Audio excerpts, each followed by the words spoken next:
DJI have now released the DJI Mic 2, so if you're kind of deciding whether you should go for the first gen or whether you should go for this second gen, then there are several reasons why I do think it is definitely a worthy upgrade. And if you vlog with the Osmo Action 4, then I did a video about that where I went through the biggest feature that I think is just makes it a complete game changer for the Action 4, so it's definitely worth getting if you vlog with the Action 4. But this is if you just, for any camera that you use, and if you're just trying to decide between the Mic 1 and the Mic 2, then here are the reasons why I think, yeah, it's definitely worth the upgrade. But before I get onto that, just a few things as to what hasn't really changed between the Mic 1 and the Mic 2. So you're still going to get the same transmission distance. So this is based on how far away you're standing from the camera and then how far away you can go with the transmitter and still get a really good signal. It's exactly the same. And then when it comes to the dual channel recording, you still have that feature in both the 1 and the 2. So if you want to record with 2 people, you can have one of the channels on the left side and then the other channel on the right side, so you're just keeping that audio separate.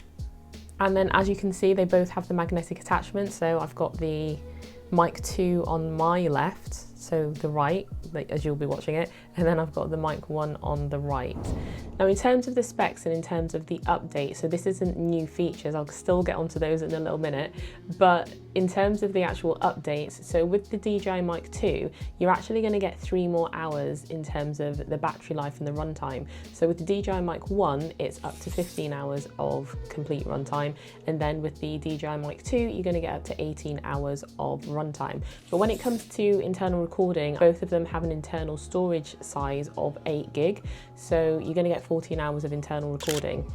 In terms of the design itself, so it is completely redesigned. The OLED screen on the receiver is a lot bigger on the DJI Mic 2, and you've also got this thumb wheel as well, which makes it really easy and more precise when you're just going through the menu, when you're trying to select things and you're trying to really dial in the parameters as well. So that thumb wheel really makes it a lot more useful, as it does having the bigger touchscreen as well.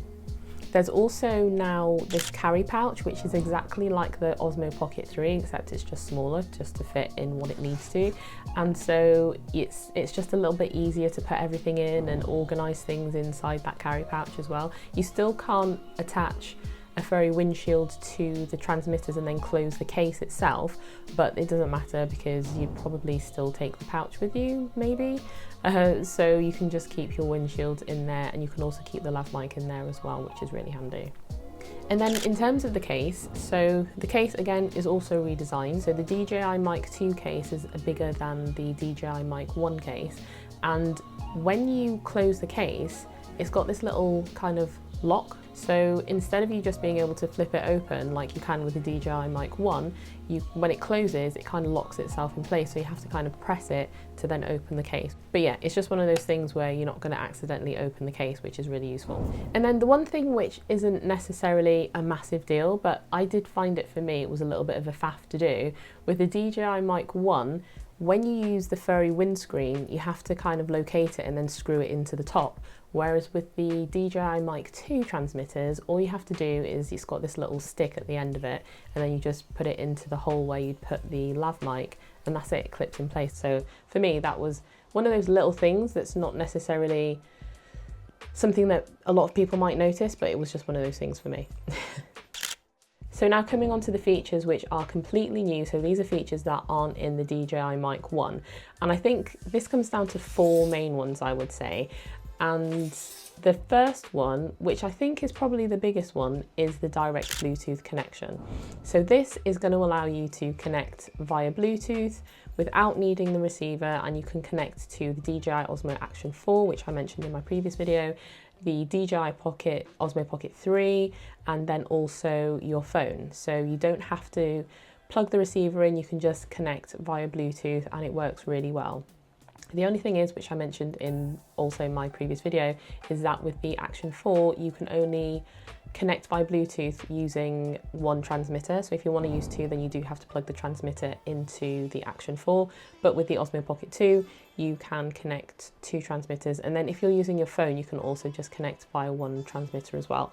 But the Bluetooth feature is just, it just makes things a lot easier. You don't have to use the transmitter, which is just really useful. So I think that's one of the biggest features, and one of the biggest things that would actually, if I didn't already have it, make me want to upgrade from the 1 to the 2. And so the next feature that would definitely make me want to upgrade is the fact that you have 32-bit float, meaning that when you record your audio, it's going to be really difficult for you to get audio that sounds bad. So if you record audio which is a lot louder than it should be and it looks like it's clipped, when you bring that audio back down, it's going to sound absolutely fine. And likewise, if you record something which is too low, if you record any kind of narrative which is too low and then you want to bring that audio level back up, it's not going to bring up loads of noise floor with it, so you're still going to get clean and clear audio, which is just great. So that is definitely a feature that I would think is worth the upgrade.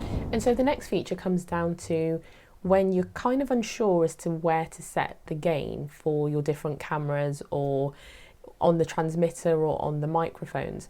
And so there's a feature which allows you to do this based on your camera model. So if you go into the menu and you select whatever camera you're using, so for example, I'm using the Sony a7S III, I can go in there and I can select that camera model, and then the gain will be set on the receiver, and I can also get a recommendation as to where to set the gain on the actual camera itself so that I'm getting the best audio quality and the best audio volume possible when I'm filming with my a7S III. So it's a really great way to just kind of take the guesswork out of things and just make sure that you're kind of starting off with decent audio in terms of the correct levels, for example. And then the next feature, which isn't so much one on its own that would make me want to upgrade, but it's the fact that there is intelligent noise cancellation. So if you're out and about and it's really noisy and you're filming outdoors in a really noisy environment, there's cars, there's people talking, you can turn on intelligent noise cancellation, and then it's going to eliminate all of that background noise, so it's just kind of focused on your voice.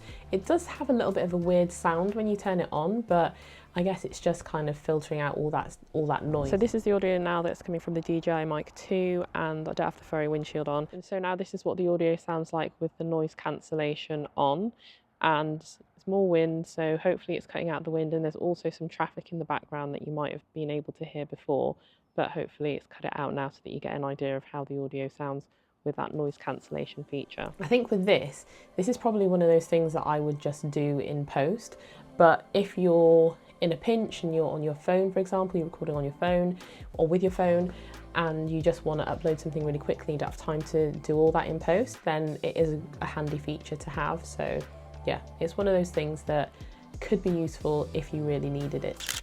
And so one of the things that disappointed me a little bit when I started using it more and realised that it didn't have it was the fact that if you want to plug in a lav mic, absolutely fine, but it doesn't have that traditional, you plug it in and you screw it in to stop the cord from coming out.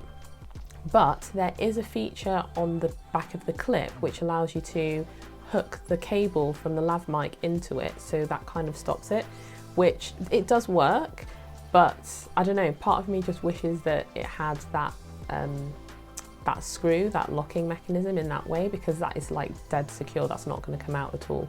But having that on the back of the clip is still useful, and it does work anyway, so it's probably just me internalising things. And then as you can see from the design from the transmitters themselves, the DJI Mic 2 is completely redesigned. It has a translucent face, which is really cool because you can see what's going on behind or inside the microphone, which I quite like seeing. And also with that, you can get the transmitter in pearl white. Obviously it doesn't have the translucent face, but you can get it in pearl white. So if you're wearing clothing like this, I probably should have actually used it for this because I've got a light top on, but never mind.